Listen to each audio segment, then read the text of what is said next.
Internet bricks on the screen, healthcare in between. Physics, art, and math got us down this path. Historical tales come alive, where science and stories dive. Blended facts with heart, knowledge from the start. Need bridge blues we sing to the future memory. Health and science in the mix. Need bridge got the fix. Complex subjects made right clear. now Every episode in ways that we actually acquire the leads the way. and ways that make me more efficient. In the world of digital streams, turning knowledge into dreams. Through the tales of old, new stories unfold. Thank you so much for joining with me. It is truly an honor and a privilege. MedBix Webcast is a new kind of healthcare media channel to break the silo mentality and foster interdisciplinary thinking. Our mission is to fill that gap and to create a curiosity through different lenses, tapping the passion that guided the historical figures in medicine and bringing present-day groundbreaking research to the front lines. We interview physicians and leaders in the industry about present-day healthcare challenges on our live programming. Hey, welcome to the MedBix Webcast. This is Ramana Annamaraju. I'm the host. So you can call me Ramana. That's simple. So I have a very close friend and an important guest today, Dr. Chettipally. I'm going to introduce him in a second. But the conference, they're talking about today, the August 7th, there is a conference coming up. So actually, Dr. Uli Chettipally is the CEO of founder of InnovatorMD.com, InnovatorMD, the premier platform for physician innovation, informs, inspires, and catalyzes transformative patient care. Transformative patient care solutions.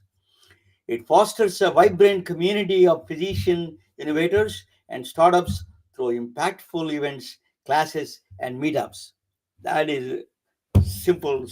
The brief summary of InnovatorMD. The founder is Dr. Uli Chettipally. Is going to join with us. Before that, he's putting a conference on August 7th. It's coming up next week. I want to tell you, he's trying to do the AI and compassion, AI with the empathy. You know, I want to tell you before I bring him, there's a small story I want to tell you. There was an experiment done in one of the elementary schools, I think. There's 10 kids. They asked them that they have a peanut butter sandwiches, 10 peanut butter sandwiches. So they wanted to, actually the school wants to give peanut, they want to give they did a, polling to, they wanted to give to the peanut butter sandwiches to kids. They said that if they make it 10, so 10 kids are there, but 2 kids are peanut allergy. So they asked all the kids, they asked the AI, where do you go? So 8 kids they love peanut butter sandwich. 2 kids are allergic to peanuts. So the AI said that go with the 8 peanut butter sandwich, ignore the 2. But when they interview these kids and ask them, your friend cannot, he can die even, that is dangerous for this peanut sandwich for them. They changed their mind. 8 people changed their mind, 8 kids. And they said that, okay, we give up peanut butter sandwiches. So AI, we need to teach that aspect of otherwise very dangerous waters we will be in. We have to teach that. AI, what my biggest surprise to me was AI's, I was not even thinking in this direction, but it really changed my mind. I changed my mind. It is very, it has its own mind. It is thinking, understanding a lot of things, symbolic understanding. That is a surprise to me. So I think it is opening up a new gate when you do that. Understanding the consciousness, understanding you, it is So he's doing a conference on AI, empathy, and really that's a very important topic nowadays because that is going to be the future. Because AI, if there is no compassion or empathy with AI, we'll be in deep trouble. So we have to have that aspect. Let me bring Dr. Uli Chettipally to the that's yeah to the table. Hello, Dr. Chettipally. Welcome to the MedBix webcast. Thank you, Ramana. Thank you for having me. It's always a pleasure to join you and chat about different things and also talk about some very important future that we are all going to face. And that is, I'm so excited to be here today. And so thank you. I gave an example. You know, tell me your background. You're in Silicon Valley. You're based in Silicon Valley. You've been here a long time. You used to work for Kaiser Permanente. Just give a brief background of yours so other people know from other Sure. parts of the country. Very happy to. My name is Yuli Chettipally, and I'm an emergency physician by training. I started my career with Kaiser Permanente here in South San Francisco. And mid career, I made a switch to go into research and mainly technology based research. So at that time, we just turned paperless at Kaiser. And so there's a lot of data that is being collected in the electronic health record systems. And so myself, and a few colleagues, we decided to get together and do something with the data, do something useful with the data. And that's how it all started.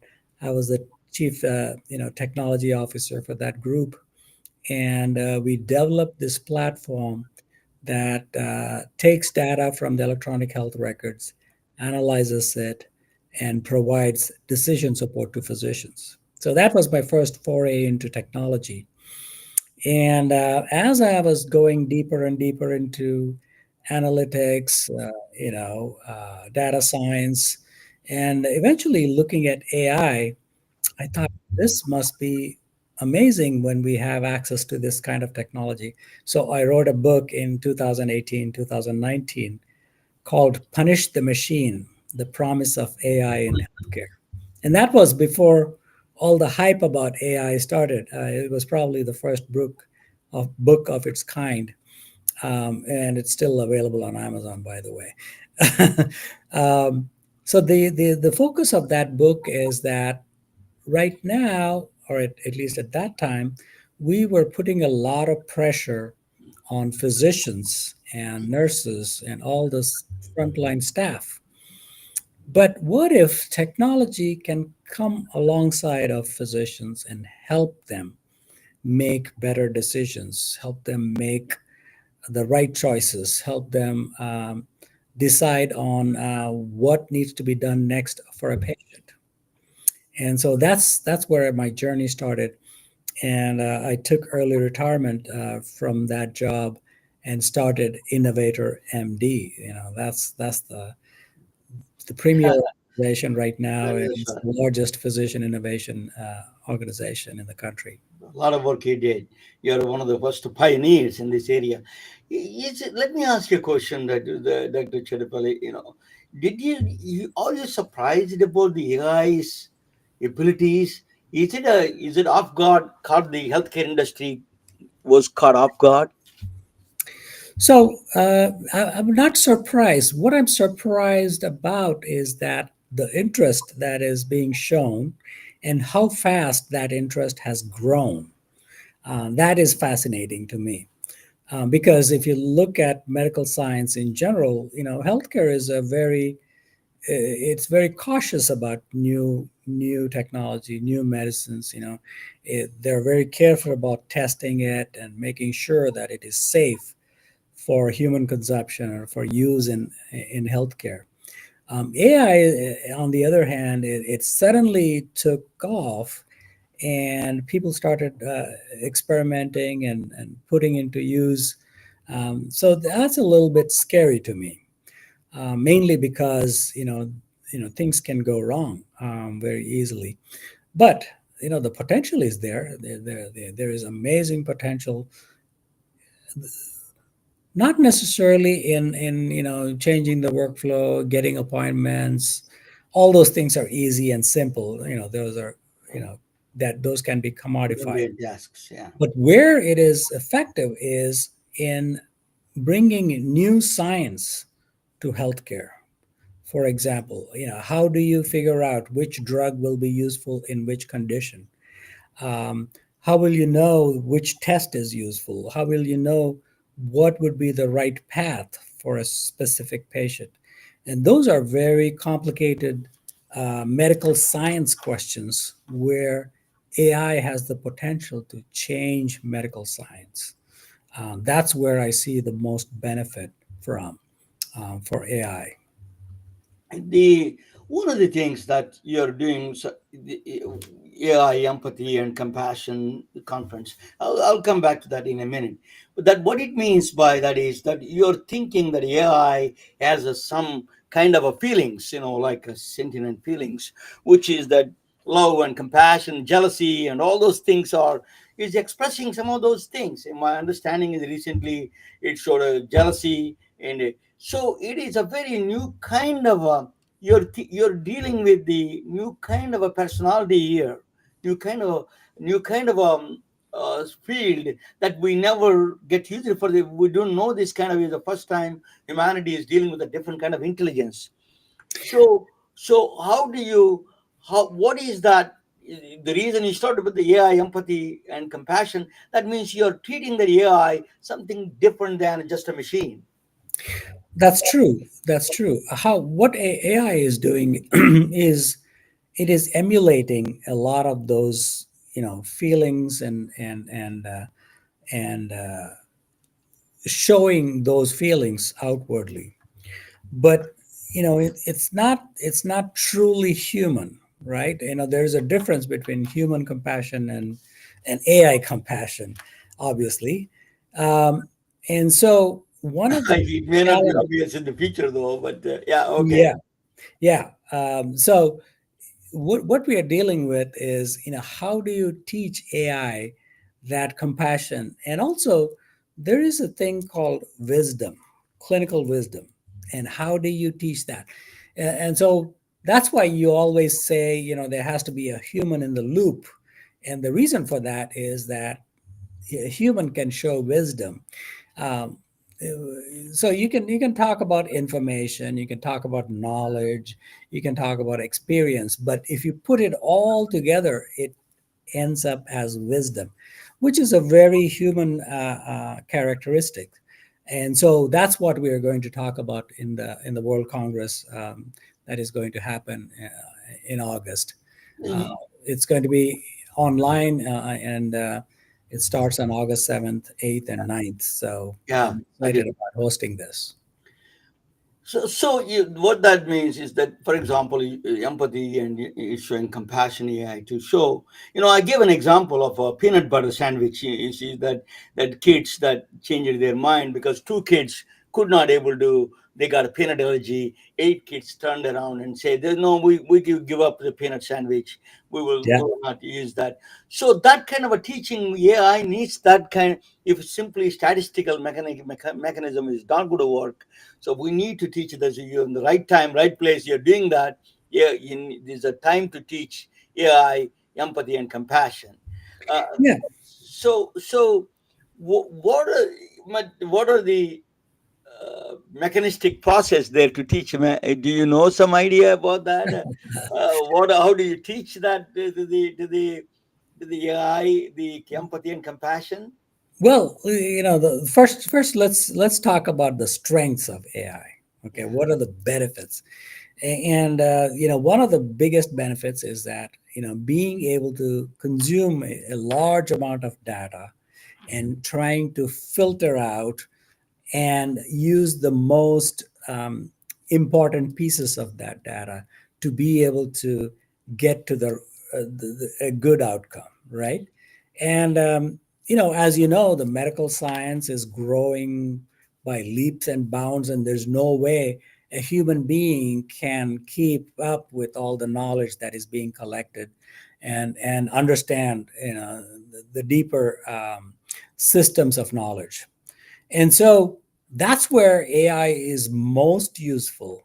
It is most useful where you are accumulating a lot of knowledge and information and turning that into something actionable.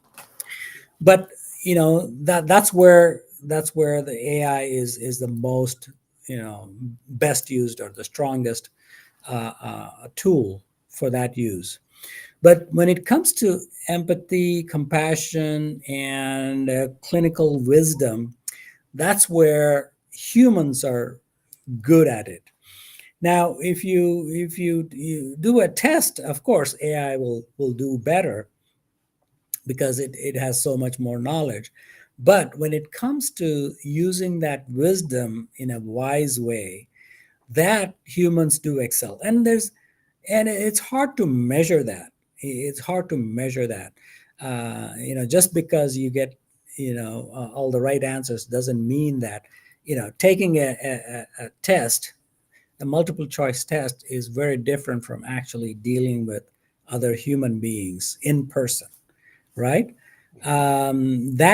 That comes with wisdom and compassion and empathy and all of those things that are built into human beings, especially the ones that are in the service industry where you're serving other human beings. Um, so so if you want best of both worlds, obviously, physicians have to be, monitoring these systems, driving these systems, and checking on these systems to make sure that that empathy part and that compassion part is not lost, because then it becomes, like you said, it becomes very dry and also not so useful for human beings in the long run. You're just talking about strengths. So let me expand on that. Let me ask you. So, in the global, we have 8 billion population. There is a lot of places. There are no, absolutely no doctors. The remote areas of Africa, India, and a lot of countries, in fact. Is that AI can play a role there in the access to the care in the Dr. Chettipally? Definitely, definitely. Especially when we are using mid levels, or people who are more involved in the community, local communities, and it can guide them, the broad guidelines about what to do next, about a specific patient or a specific condition, especially when it comes to preventive medicine, Mm. right? And that's where you get the biggest bang for the buck, especially in lower socioeconomic conditions where resources are scarce, whether it is financial, medical, or even personnel. It's hard to find skilled physicians or highly trained physicians, but AI is able to replicate a skilled physician in many ways, so that a lower skilled person would be able to administer the treatments, the tests, and also ongoing monitoring. So that's where the biggest advantage is, where the best of physicians can be spread much wider and much more easily. It doesn't mean we don't, in the advanced countries, don't need AI. We have the same problem. We have too many admissions in the cost of the healthcare system. American healthcare system is healthcare is a paradox. Is just a cost is going up and the access is going down, and nobody is happy. Doctors are not happy. Patients are not happy. Hospitals are not happy. So, what do you think AI can play a role in this area and really bring all of us together to a common happy happy medium? Yes, AI is very good at identifying areas for improvement based on outcomes. Um, and, when you talk about the cost of healthcare and why it is so expensive, but the outcomes are not that great, there is an element, probably a human element, which is seeking to create more work, well, whether it is employing more people or generating more revenue, and that enterprise thinking goes into the delivery of healthcare. When that happens, we are blindsided because we are not looking at the clinical outcomes and what is the best clinical outcome for a patient. Based on that, what is the service needed for that specific patient, which also means that AI systems can make systems more efficient. And the challenge is in a fee for service world, when you make things more efficient, it also means that your revenue goes down, right? Yeah, You know, that the so yeah. that is where the biggest challenge is for healthcare, is that it will start to shrink the pie. Fine. That And is your you passed your previous boss, Dr. Robert Perel, is yes, always talks about that. The one of the yes. things his complaint was valid. One complaint was the EMRs are not designed for doctors. It is designed for billing system, increase the revenues. That was his main contention. That's why he's a cheerleader for AI. He's coming up again this month again on my show. But but Yes, he's a but frequent speaker at InnovatorMD. InnovatorMD, yeah, I met him through. So you think that changes that EMR is a one-way loop. It is not is like a dictating to the doctors what they should do instead of feedback loop. There's no feedback loop in the EMR systems. Yeah, I can do that. That's what the Dr. Robert Pill was saying, that AI can do those kind of things better in that feedback Oh, loop wise. definitely. These EMR systems were designed to increase the revenue, Yeah, to increase the billing. And but that so that is not sold that way. That is was it is not sold that way, but okay. that is the underlying reason why that is there. Yeah, But if you think about efficiency and if you think about outcomes, then AI is definitely better at it, and that's where I think there will be a clash between the traditional EMRs and the newer systems which will use AI to optimize the outcomes.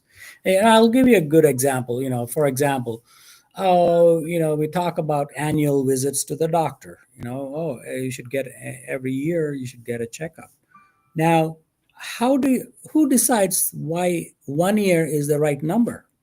Maybe you should see your doctor every 3 months, or maybe you should see your doctor every 5 years, right? So these rules are set in place so that people don't overbill or underbill, and so if so that at least they're getting an annual checkup. But that's not necessarily true when you look at outcomes. When you look at outcomes, maybe some people need to see their doctor every month yeah, so that they can manage their chronic conditions better, so that they don't end up with a heart attack, stroke, or a kidney failure yeah. down the road. But AI will be able to see that outcome before it happens and predict. Hopefully it will also know how to prevent, and so it'll give suggestions on, oh, this person's blood pressure is out of control, it needs to be fine tuned right now before it before the patient comes back next year. By that time it'll get much worse. So in those ways it can improve the patient outcomes in the long run by providing these suggestions, these decision support to the physicians when they are seeing the patients. And that's the main crux, and that's the main benefit of these systems, is that it will fine tune the care based on future outcomes. One of the biggest costs in healthcare is sepsis in the hospital system. So you did some research on that one, and I remember that. So tell us. So you think we can? At that time, you were trying to put algorithms to reduce the cost of the sepsis and readmission to the sepsis process problem. So you think AI can accelerate the process and cut down the cost of that kind of the hospital generated infections? Yes, definitely, because if you can tell, or if you can predict which patients will go into sepsis in the next 6 hours, 12 hours, 24 hours, which you can do looking at the vital signs, looking at the clinical picture, looking at all the documented test results. uh, if you identify them early on, and if you start treatment sooner rather than later, you will prevent this high cost care even within the hospital. The patient may be on the floor, a med surge floor bed, and then slowly if the system can identify that this patient will go into sepsis tomorrow, Mm. you can start the treatment, the antibiotics, the IV fluids earlier, so that they don't end up in the ICU And organ failure and all those and things, right? require critical care and much more expensive care. Plus, they are at a higher risk for bad outcomes, death. A lot of people die from sepsis because it was not recognized or not treated soon enough. So that is true for any condition. AI can predict and help the doctors prevent those conditions. And so obviously the hospital will not receive the revenue from that patient in the ICU or get doing procedures or operations on these patients, but that's where it will lead to. And so hopefully it'll save money also for the whole healthcare system in general while improving outcomes. Dr. Chettipally, I struggle with one moral question, that is the existence of hospitals itself. They are there to serve people, but the cost, and also they increase the cost because of whatever the reasons are, they increase the cost. What is there any solution for this common area that you think, because you have a lot of wisdom in this area, so you think there is a common solution? Do we need these hospitals at all, or if there are, can we do federally subsidize them and then take it out all the other chronic conditions to the general practitioners?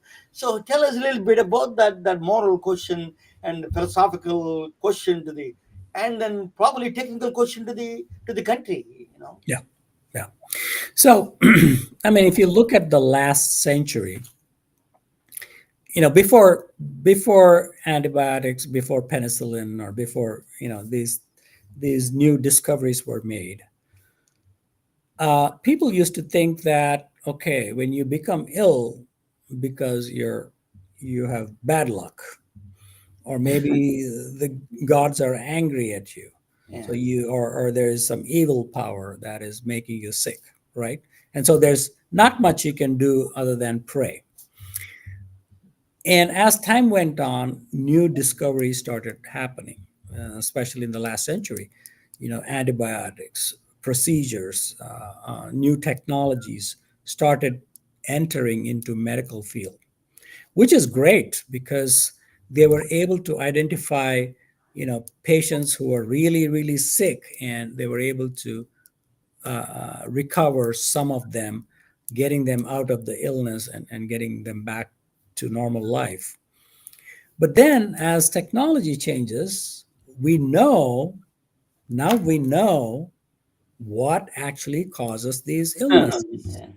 right? And if you know what is going to cause, not taking action is not a good thing. Not a uh, you know, it borders on being criminally negligent Mhm. on not preventing these illnesses, whether it comes to vaccines, whether it comes to preventive care, whether it is getting your diabetes under control, getting your blood pressure under control, getting your cholesterol under control, trying to stop smoking, decrease your drinking. All of those things, we know that they will improve outcomes. Now, that is the first stage. And all of these things, yes, they have to be done. But then now you get into the more deeper science of using AI. There are hundreds, thousands of drugs that have been used in the past, and they are just, some of them are not used. Some of the new discoveries, they do some clinical trials, and then they don't show a good response, so they are discarded. Now AI is able to figure out, okay, which of those drugs that have been used in the past or not used fully, which of those drugs can actually treat newer problems, newer things. And so, there are companies that are now using AI to predict which of these 10 drug candidates that I should focus on for this specific illness. And so, if you look at large amounts of EHR data, you can see the trends. Oh, patients who are on drug A versus drug B do better in the long run, if you look at longitudinal records.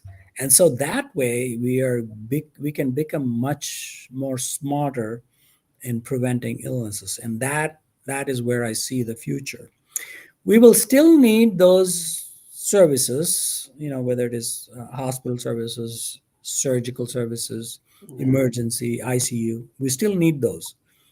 But the way I describe it is the failure of the system. That, Patients ends up in the hospital. yeah. That means the system did not prevent this patient going into that situation. Like I said, more than 80% of those illnesses can be prevented if we use AI correctly. You're talking about physical problems. Now let us go into some other problems of our brain. Mental health is a huge crisis. Then, as something personal to you is the autism spectrum is growing in this country. So, tell us a little bit about this, both areas, a little bit, if you can shed some light on those two areas. Sure. So mental illness and in general, nervous system disorder, brain disorders have those are so hard because we don't know much about them. First of all, because brain is such a complex organ, we don't know exactly how a lot of these things function. A lot of these, where there is dysfunction, how it enters into phases where it is a diseased function, right? Um, if you go back and go into the science behind it, the basic science, that's where a lot of discoveries are being made right now. So, what if you could change the neural pathways in the brain? What if you can fine tune the hormones that control the brain? The desires. You know, um, you know, GLP-1 drugs is a great discovery. It is working on in the brain and how gut sends messages to the brain about when you're full or not, Mhm. right? Yeah. Until now, we were thinking that, oh, obesity is because people tend to overeat. They eat the wrong things. So that is the behavioral component. And so when you talk about behaviors, you're saying that in a way, the person has control over those behaviors. But most of the behaviors humans don't have control over. If they had control over it, obesity would not be such a huge problem, right? And in the olden days, or even now, some doctors blame, oh, it's the patient's problem, not my problem. It's not. So once GLP-1 drugs came out and showed that how this medicine can change how your brain responds to food, how your brain responds to hunger, satiety, and cravings. And so we are entering a phase in medicine where newer forms of treatments, newer forms of drugs will be able to change the chemistry in the brain and so change the behavior of the person. And it's going to be amazing. The next 10 to 20 years, we're going to see some amazing results. That is the one aspect of the mental health. Now let us talk about autism spectrum. Autism is one of the challenging things. The Yes. world card with not only the United States, in the entire world is growing this autism. Is it we recognize we are diagnosing more, or just in general is it increasing? Which one is true, or we have any understanding of this? Yes. Where we stand in this kind of a disease recognition and treatments wise? I'm very passionate about autism spectrum disorder because I have a daughter with autism, and I am very much involved in the research and trying to understand the disease. And so, autism is a neurodevelopmental disorder. So, it starts in childhood. You know, usually they're born with it, but you don't see the symptoms until a little later, maybe 1, 2, 3 year olds, right? But it's a lifelong condition. It's a genetic disorder. It is, yeah. So you're born with it. Whether so, there is genetic tendencies in families, but also there is an environmental component that we think both of these together cause this disorder. Now, um, this problem has been growing at a rate of 8 to 10% a year Oh for my the God. last 30 years, Unbelievable. every year. So y- no, there's no way new diagnosis can grow that Do you much know the because just reasons like are? Do you have some idea of the reasons? nobody knows, nobody That is a knows. I big don't question. know, but we know that there's a genetic component and an environmental component. So what are the things that you can change in the environment to make sure that that it won't be as severe? And the other reason most people say that, oh, they're being diagnosed more, not necessarily. Okay. About one third of autistic patients or people, they cannot speak. That is something that you cannot miss. Yeah, You cannot again. I misdiagnose. mean, this is, Okay. One third of the patients roughly have aggressive behaviors. They may have seizures, one third of them or more. And so those are some things that you cannot make up, correct. but even the severe forms of autism are also increasing at the same rate.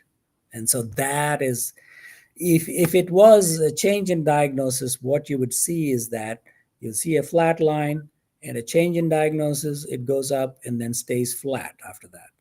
What you're seeing in autism is this Hmm. a straight line Exponential curve. keeps going up and up. It hasn't plateaued yet.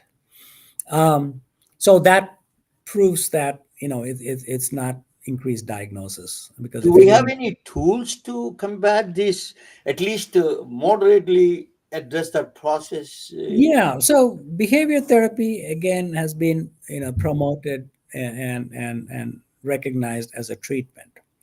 Now, the problem with, I mean, so like I said, if you're treating the behavior, the cause is still there. Yes, and, So we haven't figured out the cause yet. So if you figure out the cause, then maybe there can be treatment to mitigate the symptoms, to mitigate. But there are some things that you can do to improve neuroplasticity. How do you improve neuroplasticity so that the the gap between the sensory and motor is bridged? So that's the fundamental problem, where people with autism can think, can sense everything that you're saying, but they're not able to express it back in a legible way where we can understand, because some of them cannot speak, their actions look weird, their behavior looks weird, and so we think that they don't understand anything. They do understand everything, and my daughter is a very good example of that.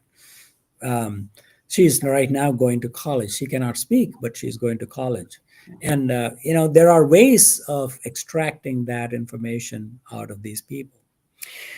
Now, we are working on a device system where, it's the company is called Circa Therapeutics, where we have developed a device system which uses robotics, virtual reality, and video gaming as a stimulus for neuroplasticity. It stimulates neuroplasticity in the brain.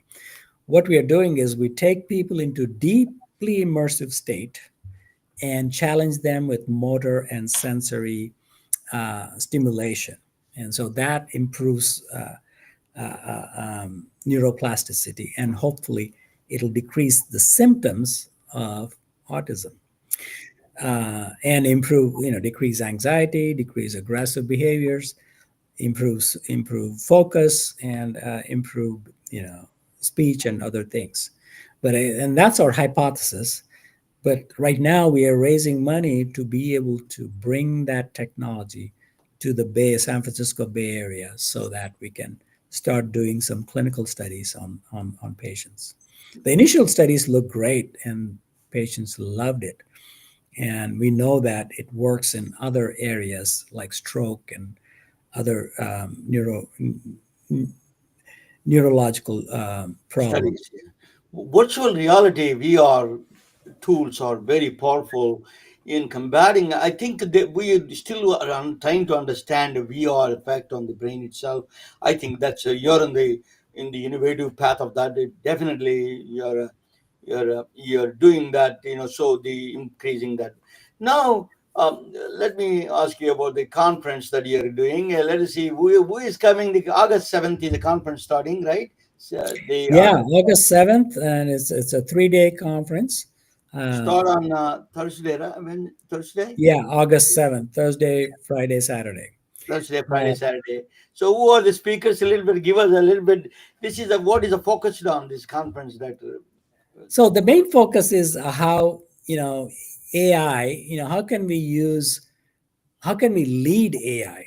I want physicians and people who understand patient care to lead AI with compassion and clinical wisdom. And that's the human edge, right? That is where humans excel at. yeah.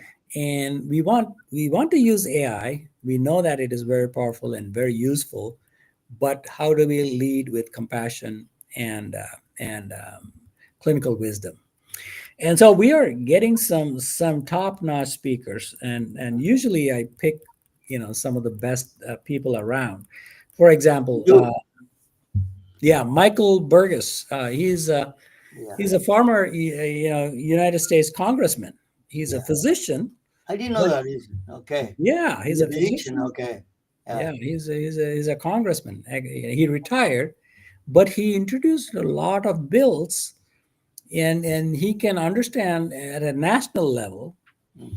uh, how to be a physician, but also lead in bringing new policies, new Maybe. laws into effect. How do you, generate enough interest? How do you generate support? And then be able to pass laws. So he's a very interesting person, and he is one of our keynote speakers. Robin, again, Robin has Yeah. Robin is. Yeah. she has been very active in the AI space. Yeah. She is building agentic AI tools and some amazing technologies. Harvey Castro, he's World standard institution, standard figure in the AI industry. yeah, he's Doc Doc GPT. He talks all about GPT. Paula Muto is a physician entrepreneur, and she's founder of UberDoc. She created this system where anybody can access a specialist, Yeah. directly. She has an amazing company, and you should check it out. And she has some amazing thoughts about how direct care can be implemented. Dr. Piyush Mathur, he is. I interviewed him. A very Yeah, is a he's a, leading figure. he's a great physician and he's a researcher. He runs the BrainX community, and they're always looking at the literature of AI. How is the research coming along, and what are they doing on how AI is going to change. So he's going to give us a good review of the current literature in AI. And of course, Brittany, she is again a direct care physician. and she has some good It's ideas truly a about firebrand. You know. exactly. Uh, so Um, you have Dr. also, you, Tamayo Sarver, yeah, he's vice president of innovation at Y2ET, and he's again a yeah, great innovator, and so yeah, Alan Young, Bharat Vijay, and these are all people who are innovating, firsthand, and people will be able to, and many more. you I'm put not. awesome speakers. You always Yeah, that your conferences are always educational, informative. No question. That is, you're on the forefront of technology, forefront of and medicine. and we want to inspire other people. We want the other people to be able to become leaders in the innovation space, because if we don't do it, it's going to look bad. I always think Innovator MD is a purpose-driven company. You really lead with a purpose and also with a personal interest. You are great father. You could start a company for a daughter. That's admirable in the sense that that's Thank you. very that you're true in that sense. Yeah, so it shows both the personal and personal aspect of your life, and it is really a model for everybody to follow. So thank you so much. Anything that you wanted to add, Dr. Chettipally, for the conference, they Yeah, can the go conference. to md.com. Everybody can. Yeah, and we will Ramana will send you some free tickets, and if any of your audience wants it, please message Ramana, and he'll get some free tickets for you, especially students and people who cannot afford. And definitely, we want them to join us and be inspired. The other thing I wanted to mention was that we are going to start a nonprofit, Sirica Center for Autism Innovation. Oh, And so great we idea. already are looking at different ideas, because it moves very slowly, and patients, people, families affected by autism are waiting patiently for new innovation to come through. So we're going to accelerate and speed up some of the innovative ideas that we are looking at right now. So check it out and keep an eye out for that, and please support our purpose driven work. And this is not something that we are doing to make money or something. This is a mission driven organizations that we run, and hopefully we can make some changes and bring some innovation to patients where it's needed the most. Thank you so much, Dr. Chettipally. It's a privilege and honor to have you anytime. Thank you. You're doing a great job. You are a forefront of technology in the Silicon Valley. Long before I came here, you were there first in healthcare system. You were the ambassador for a Thank you. lot of people. You're the true light for. I think in the future we are going to need people like you, and we need a good lead. This particularly Thank you. when you're going through a crisis like AI, it's a crisis and the opportunity both. Yeah. And we need really people with wisdom. You are that wisdom. Thank you so much. Good night for all of you. We'll talk. See you on Innovator MD conference on August 7th. Yes. Okay, Yes. welcome all of you. Come down there. Thank you. Go on register innovatormd.com. Thank you all. Good night. Good night. We are retelling their stories through our patented designs that can be worn on scrubs, t-shirts, printed on conference bags, and endless other promotional materials. Daily Wear for Medicine is the first ever of its kind to create curiosity in medicine through visual art. We at MedBricks are celebrating unsung heroes of the past who made enormous contributions to the field of medicine through our unique campaign called Daily Wear for Medicine. You can wear it, carry it, and give it.